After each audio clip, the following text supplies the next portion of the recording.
Hello everyone. Radius ratio के part 2 में हम जानेंगे कि रेडियस रेशियो रूल का आयनिक सॉलिड के लिए क्या इंपॉर्टेंस है।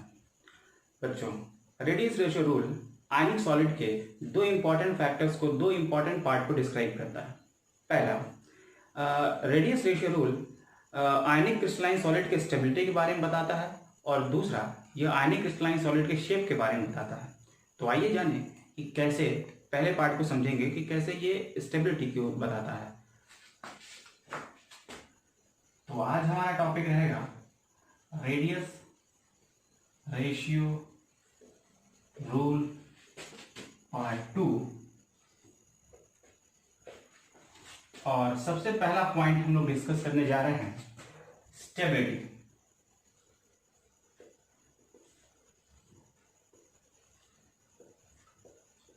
Stability of ionic solid.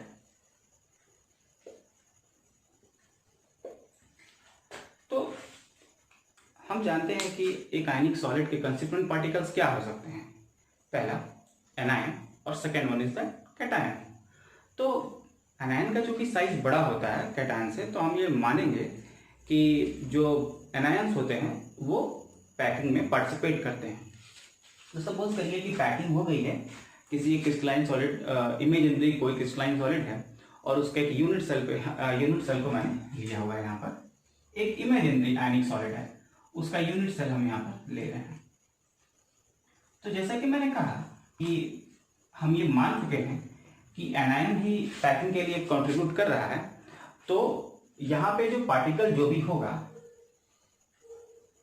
समझ लेते हैं कि एक ऐसा आयनिक सॉलिड है जिसमें एससीसी यूनिट सेल है और उसमें जो कैटायन एनायंस है वो कुछ ऐसे लगे हुए हैं।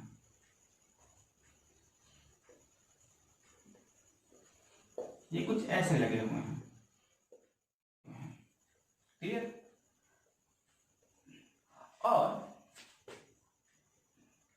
और ये जो बीच में जो गैप बन रहा है वहां पर कैटायन है। यहां पे दो चीज है। एक पहला जो फोर्स यहाँ पे, जो सबसे चीज, जो पहली चीज जो कंसीडर करने वाली है कि जो दो एनायंस हैं उनके बीच का repulsive force. Repulsive force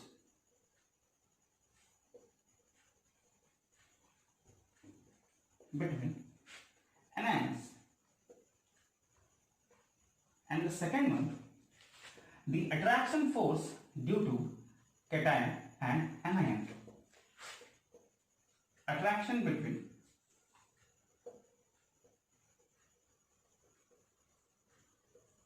cation and anion. Clear?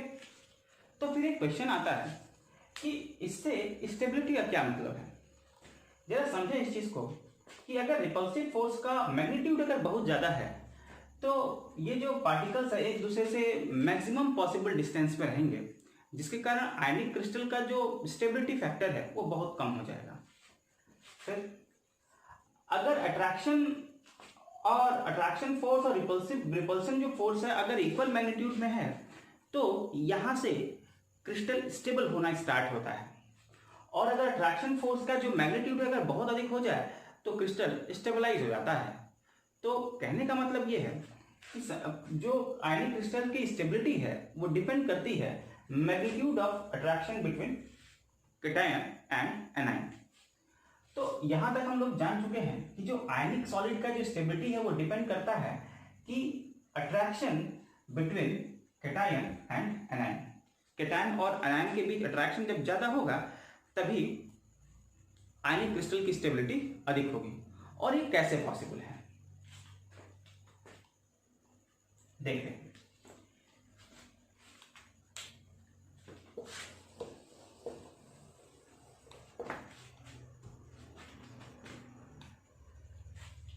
अगर कंडीशन एक ले लेते हैं, इफ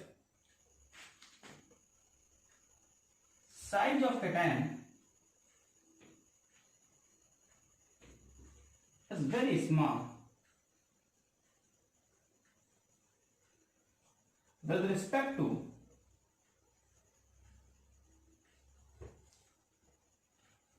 the void,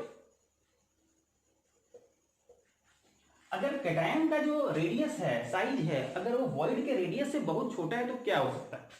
सपोज करो कि यहां पर एक ट्राइगोनल वॉइड है और यहां पर रखा हुआ है कैटायन। तो ऐसा क्या होगा, कैटायन का साइज बहुत छोटा है तो क्या होगा कि एनायंस एक दूसरे को अप्रोच करेंगे और यहां पे होगा मैक्सिमम रिपल्शन, और मैक्सिमम रिपल्शन के कारण क्या होगा कि आयन का जो अनस्टेबिलिटी है, स्टेबिलिटी है, वो बहुत कम हो जाएगा। फिर थोड़ा साइज बढ़ा करके देखते हैं कि क्या होता है।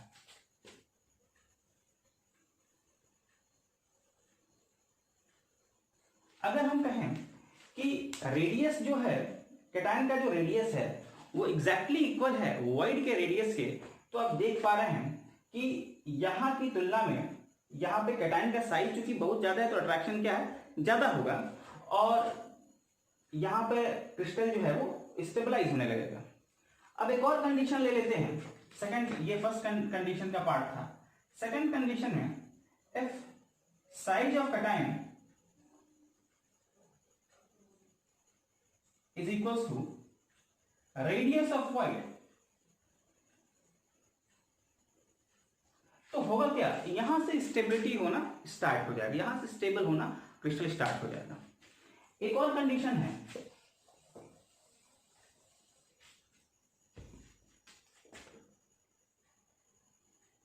If size of cation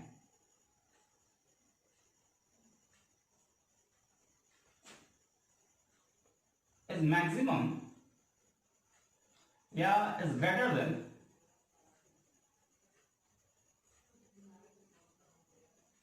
the void,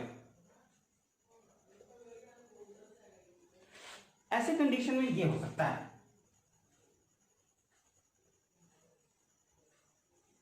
ऐसे कंडीशन में आप देख पा रहे हो कि एनायंस मैक्सिमम पॉसिबल डिस्टेंस पर हैं, एक दूसरे से काफी दूर भी हैं और कैटायन से अट्रैक्टेड भी हैं। तो यहां पर क्या होगा, आयनिक जो क्रिस्टल है वो ज्यादा स्टेबलाइज हो जाएगा।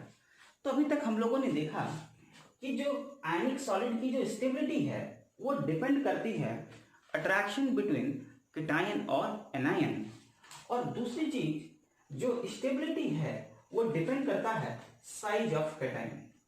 अगर साइज बड़ा होने लगेगा, कैटायन का साइज बड़ा होने लगेगा, तो कोऑर्डिनेशन नंबर बढ़ने लगेगा कैटायन का।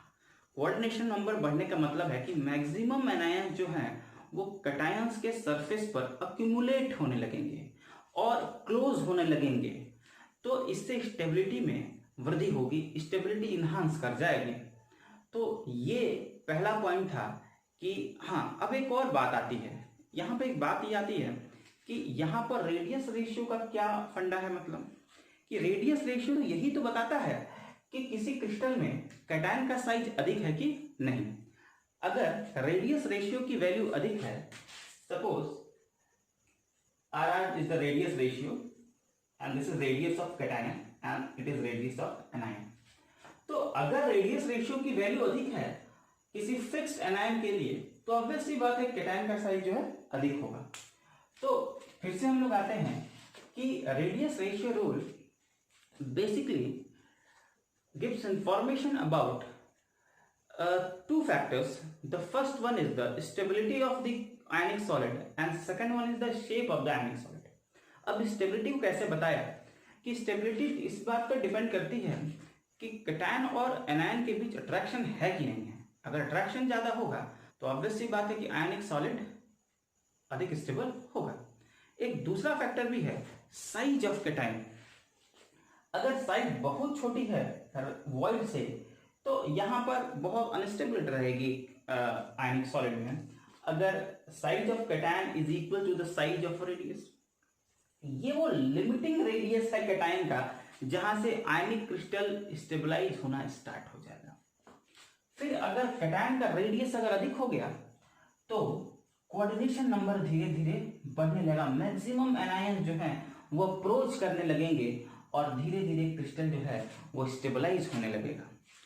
तो the radius ratio basically tells about the radius of cation. If the radius of cation is high, then the value of radius ratio will be high। एक बात क्लियर होगी। और अगर रेडियस रेशियो की वैल्यू अगर अधिक होगी तो स्टेबिलिटी अधिक होगी, और अगर कैटायन का साइज अधिक होगा तो कैटायन का जो कोऑर्डिनेशन नंबर है वो भी अधिक होगा। तो ये था पहले फैक्टर का आंसर। अब हम लोग दूसरे फैक्टर को हम लोग जानेंगे कि how radius ratio explain the shape of the ionic crystalline solid.